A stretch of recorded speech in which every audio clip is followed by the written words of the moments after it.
बिस्मिल्लाहिर्रहमानिर्रहीम। अस्सलाम वालेकुम। आप अंदाज़ा करें कि कल ईरान के हवाले से इजराइल ने कहा है अमेरिका को कि आप हमें टाइम दें, हमें डेट बताएं कि कब स्ट्राइक करने के लिए जा रहे हैं ईरान के एटमी प्रोग्राम पर। यानी हमें कहानियां ना करवाएं, हमें कोई टोपियां ना घुमाएं, हमें कोई छोड़े ना कि हम उसको लपेटते जाएं। हमें ये बताएं कि आप स्ट्राइक करने के लिए कब आ रहे हैं। तो वहां पर हालत ये हो गई कि जर्नैलों ने कहा जी आप हमें टाइम दे, बातचीत करें, अभी फलाना। उधर से सीन ये हुआ है कि इसराइल दबा कर ये कह रहा है, उधर से अमेरिका ने इसराइल के हवाले से जो बात थी उसको छोड़कर ईरान को कहा कि हम चाहते हैं बातचीत करें, मसला हल करें। उनको पता था कि ईरान ने करना नहीं। ईरान के लीडर आयतुल्लाह अली खामनेई ने आज किया क्या है, उन्होंने ऐसा पत्ता फेंक दिया है, इतना बड़ा पत्ता फेंका है कि इजराइल की चीखें निकल गई हैं और उन्होंने कहा कि नहीं आपने काम नहीं करना। हुआ ये है, आज कैबिनेट के जितने भी लोग थे हलफ उठाया, प्रेसिडेंट समेत सारे मौजूद थे, मीटिंग हुई।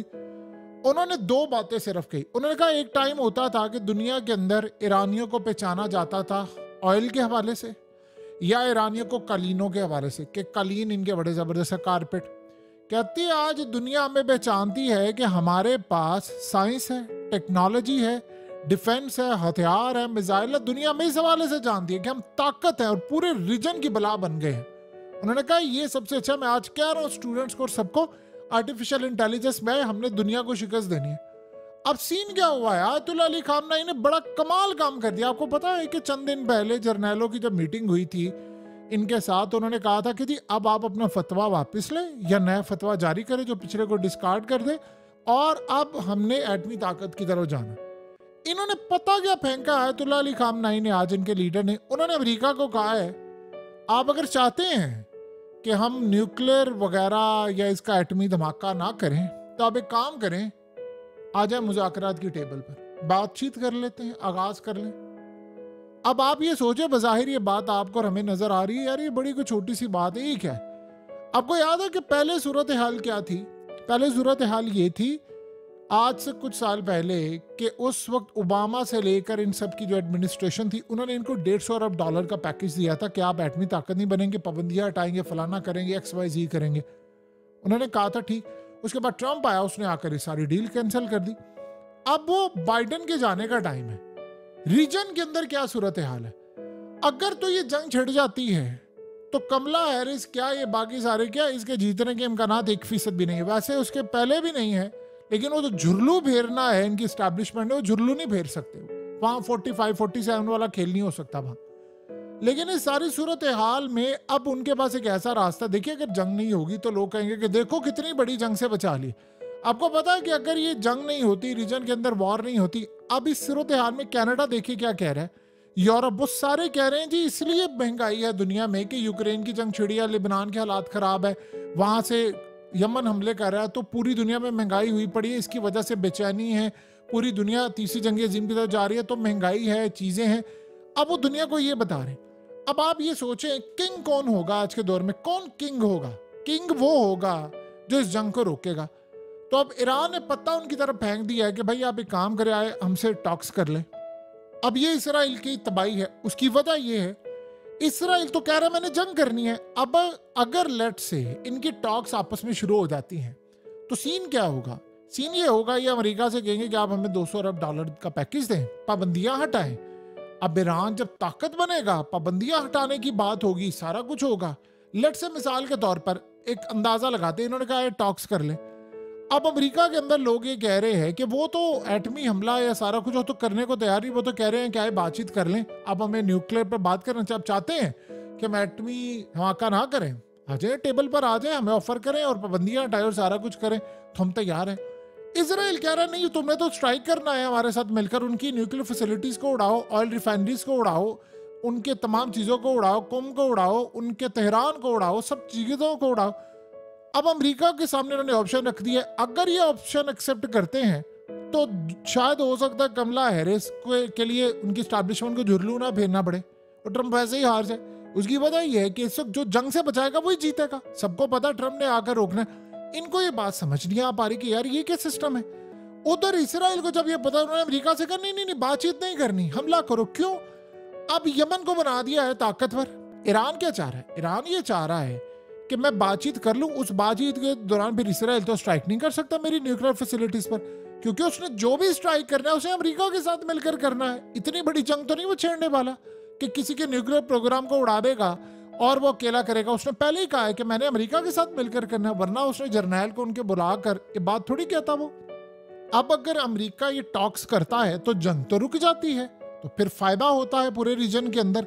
सब कहेंगे, अब सऊदी अरब ये प्रेशर डालेगा इनके ऊपर, भाई आप करें, कतर भी ये कहेगा, सारे कहेंगे ठीक है जी आप इनसे न्यूक्लियर बातचीत करें। आप ही ने कहा था ना, बाइडेन एडमिनिस्ट्रेशन ने कहा था ना, ठीक है आप बातचीत करें। और इस तरह पैगाम ये जाएगा कि देखो हमने दुनिया को तीसरी जंग अजीम से बचा लिया, तो आप हमें वोट दें और हम ही सब कुछ है। जब ये दुनिया के अंदर ये सारे का सारा मामला होगा कि हमने तीसरी जंग अजीम से दुनिया को बचा लिया है, तो दुनिया कहेगी, वाकई अमरीकी कहेंगे यार वाकई इन्होंने काम कर दिया।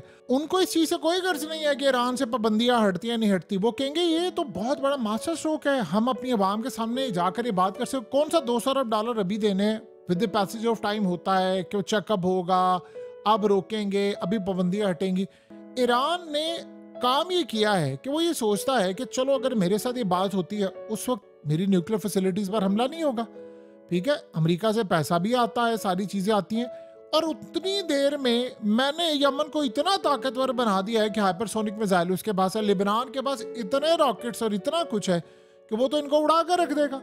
तो इजराइल तो अकेला तनहा हो जाएगा। जब अमेरिका देखे ना, जब एक लड़ाई की वजह ही खत्म हो गई है तो फिर क्या होगा, फिर लड़ाई रह जाएगी लिबनान की और यमन की रह जाएगी, ईरान पीछे हट जाएगा। ईरान अपने मामला इनके साथ तय करेगा, उधर से जाहिर सी बात है सऊदी अरब भी कहेगा कि भाई ये काम करना है, क्योंकि सऊदी अरब, कतर, और आपको पता है मोहम्मद बिन सलमान ने क्या कहा था, उसने कहा था अगर ईरान एटमी ताकत बनेगा तो हम भी बनेंगे। बेशक उनकी अब सुलह होगी, उन्होंने कहा था नहीं हम बनेंगे, और ये राइट है उनका। लेकिन अब ये सूरत हाल है कि अमेरिका फंस गया। अमेरिका चाहता है कि बातचीत करे ताकि मैं जंग रोकूं और हम इलेक्शन में जाएं और सुरखरू हो जाएं, जबकि इजराइल कहता नहीं तुमने तो स्ट्राइक करना है, इनके न्यूक्लियर फैसिलिटीज उड़ानी है। अब उसके बाद हो ये रहा है कि यूरोप भी ये चाह रहा है कि यार इनसे बातचीत करो, ये जंग को खत्म करो, क्योंकि ये जंग छिड़ जाएगी तो फिर पूरे के पूरे मुल्कों में, सारी दुनिया में तबाही है। इंडिया प्रेशर डालेगा कि नहीं आप अमेरिका पर आप बातचीत करें, इवन कि चाइना भी अमेरिका कहेगा बातचीत करें, आपको ये क्यों आप न्यूक्लियर जंग की तरफ जा रहे हैं या फलाना जा रहे हैं, अब बातचीत करें ना, न्यूक्लियर टॉक्स करें और उसके बाद कोई सोल्यूशन निकालें। अब अमेरिका के ऊपर इजराइल का प्रेशर है। अब उनको ये बात समझ नहीं आ रही कि ईरान तो तैयार था स्ट्राइक के लिए, ईरान तो स्ट्राइक करने के लिए जा रहा था, और हमने अमेरिका को कह दिया था, अमेरिका अपना इब्राहिम लिंकन और अपने वॉरशिप, नेवी, एयरक्राफ्ट कैरियर, पता नहीं क्या कुछ, उसने चारों तरफ से इजराइल को वॉल बना लिया है और उसको सराउंड कर लिया है कि उसकी हिफाजत के लिए, क्योंकि उनको पता है कि खतरा जो अब सही मायनों में है वो है ईरान से। तो वो तो अब लड़ाई करने के लिए जा रहे हैं, जाहिर सी बात है सूरत हाल में ऊपर से मिसाइल आ रहे हैं, सब कुछ आ रहा है। अब उर्दन भी ये कहेगा वो ठीक है आप इनसे बातचीत करें, ये लड़ाई क्यों करनी है, सारे अब ये कह रहे हैं। अब अकेला इजराइल है, ये मास्टर स्ट्रोक उन्होंने खेला है। अब लेट से अगर उन्होंने कर लिया तो इजराइल की तो जंग वहीं की वहीं रह जाएगी, फिर सारा प्रेशर इजराइल पर आएगा कि भाई आप इस जंग को खत्म करें, आप फलाना करें। मिसाल के तौर पर अब आप देखें ये इलाका, ये गजा के अंदर तबाही मचा दिया उसकी, लेकिन अब लोग वापस आना शुरू हो गए क्योंकि यहाँ से फौज निकाली थी इजराइल ने और लोग अब अपने घरों को आ रहे। हालत अगर आप गौर से देखेंगे तो खंडर बन चुका हुआ है, इतना खंडर बन चुका हुआ है कि आप सोचिए आप अपना घर छोड़कर गए हैं, ठीक, अब वापस आए हैं और आपका घर ही सलामत नहीं है। और घर खाली आप नहीं होते, आपके साथ आपके हमसाये होते हैं, आपके साथ पूरी कम्युनिटी होती है, शहर होता है पूरा, सारे लोग होते हैं, और किसी का घर सलामत नहीं है। लेकिन लोग यहाँ के इतने बड़े दिल वाले, इतना कुछ गंवाने के बाद वो कहते भाई हमने यहाँ से, क्योंकि वो कहते हैं जमीन हमारी है, हम यहाँ से हजारों साल से रह रहे हैं। अब इस सूरत हाल में इनको समझ नहीं आ पा रही कि हम ये क्या करें। वो अमेरिका पर प्रेशर डाले नहीं तुम स्ट्राइक करो, और ईरान ने वहां पर उनके लीडर ने पत्ता फेंक दिया कि आओ जी टॉक्स कर लेते हैं। इसका मतलब इनडायरेक्टली उन्होंने अमेरिका की वो बात मानी है कि भाई ठीक है हम स्ट्राइक नहीं करते, कुछ और टॉक्स कर लो। ईरान के लोगों को क्या चाहिए आप जानते हैं, इस पूरे रीजन ही पूरी दुनिया में लोग क्या चाहते हैं, वो चाहते हैं यार जंग ना हो, जंग खत्म हो। जब जाहिर सी बात है जंग नहीं होगी, सबसे पहले ईरानी ये चाहेंगे कि यार स्ट्राइक ना हो, क्योंकि ईरानी बड़ी ज़हीन कौम है, वो पढ़े लिखे हैं, डॉक्टर्स हैं, इंजीनियर, आज कहाँ से कहाँ पहुंच गए पाबंदियों के बावजूद। क्योंकि ठीक है यार आओ बातचीत करो, रीजन में सारे चाहेंगे, मिडिल ईस्ट चाहेगा, सऊदी अरब से लेकर सारे चाहेंगे यार जंग ना हो। तो वो तो कह रहे हैं कि ठीक है इससे बड़ा मौका क्या है, जब टॉक्स हो रही होंगी तो ईरान तो स्ट्राइक नहीं करेगा।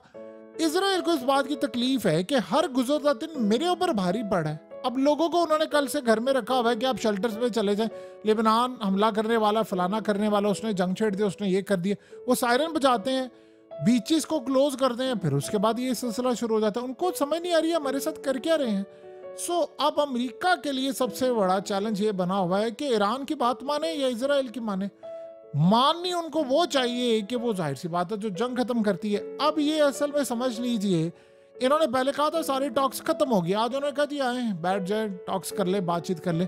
याद रहे ईरान के जो प्रेसिडेंट है नहीं, वो अभी भी इस चीज पर बजिद है कि हमें इजराइल पर स्ट्राइक नहीं करना चाहिए, हमें टॉक्स करनी चाहिए और इस जंग को अवॉइड करना चाहिए। इसीलिए अभी ईरान की पॉलिसी में ये तसलसल थोड़ा सा डिफरेंट साइड पर आपको नजर आ रहा है।